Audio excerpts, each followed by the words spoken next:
I asked me what I did for winter break. What'd you do for winter break? I decided to start watching Breaking Bad. Do you know I'm a Breaking Baddie, right? It's like I'm No. a baddie. No, I'm a baddie, dude. But Yeah. I've started. I've made the commitment. I'm gonna do this. It's probably gonna take me a full 5 or 6 years, but I'm going to watch sounds like Breaking you're not Bad. gonna want to watch this, but go ahead. I'm gonna watch Breaking Bad. So I know you now. I now know you're a Breaking Bad. Yes, I'm all in. I know you like the Walking Dead. You like all that stuff. I like deviant white guys. Tell me about Deviant White guys. You know what I've been able to like analyze, and I can't, my sociology never shuts off. It's like Nah. people try to think is like, can you just sit back and enjoy a movie? Yes, I can. However, It's no fun. I'm always going to analyze it. And so when I'm watching my TV shows, I watch Walking Dead, I watch Breaking Bad, I watched Dexter all the way through. I was very disappointed at the end, by the way, and all my Dexter people, they know what I'm talking about. Anyway, so they left it like, anyway, I'm gonna stop. They left it like there was supposed to be another season, and that's not what you're supposed to do. You're supposed to go all in on one side, all in on the other side. They didn't do. They went right in the middle, and that pissed everybody off. But anyway, when you're thinking about like, how race plays in this idea of deviant white guys, deviant white guys, they're allowed to be so deviant and yet so lovable all at the same time. And I really think that has a lot to do with them being white.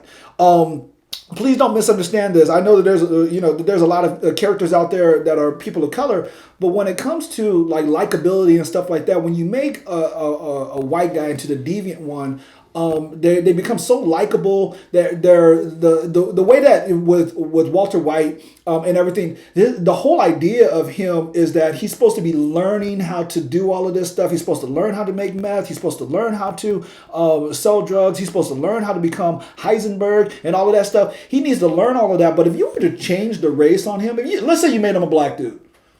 Well, a lot of things have to change now. Right? It's like now we're not now look, don't be mad, but now we're not talking about meth.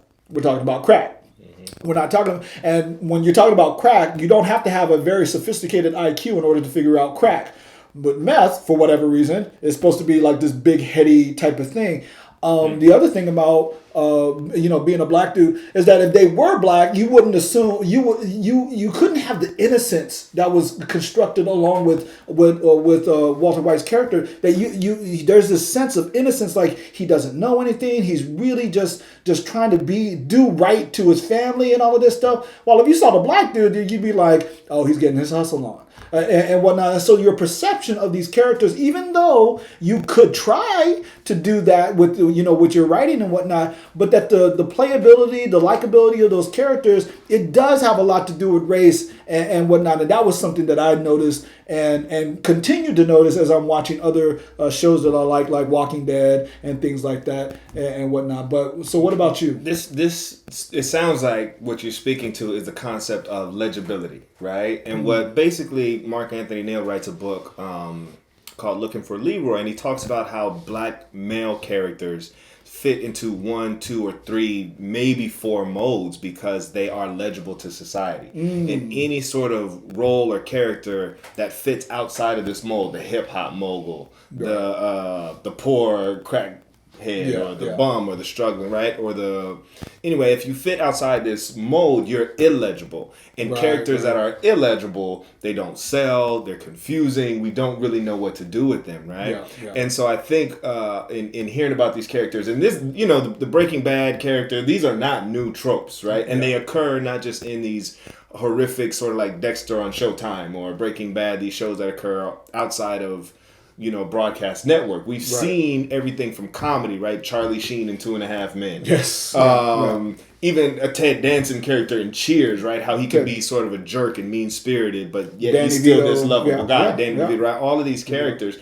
What the issue is, and this really comes out of feminist studies. This ain't even really out of ethnic studies or black studies. Really, this is feminist studies that gives us this language, is that these white male characters are allowed to be dynamic, complex. They're allowed to be redeeming throughout and at various levels. They can do the most horrific, grossest things, but they're doing it for this reason. And so they get redeemed. And it's not just at the end of the show. Whereas female characters, very narrow. We only have 1 or 2 types of role stereotypes. anything outside of that is illegible, right? So I think it's that this is one of the cool opportunities on, at least on what we're doing with Strange Fruit, is to look at the intersection of both race and gender as it relates to these characters. I don't know. Do I still want to watch it? Yeah, dude, you definitely want to watch it. Anyway, I don't want to ruin anything, so I'm just gonna ruin it. I'll still watch it. I mean, I'm not gonna ruin it. You said something about this Gustavo character now.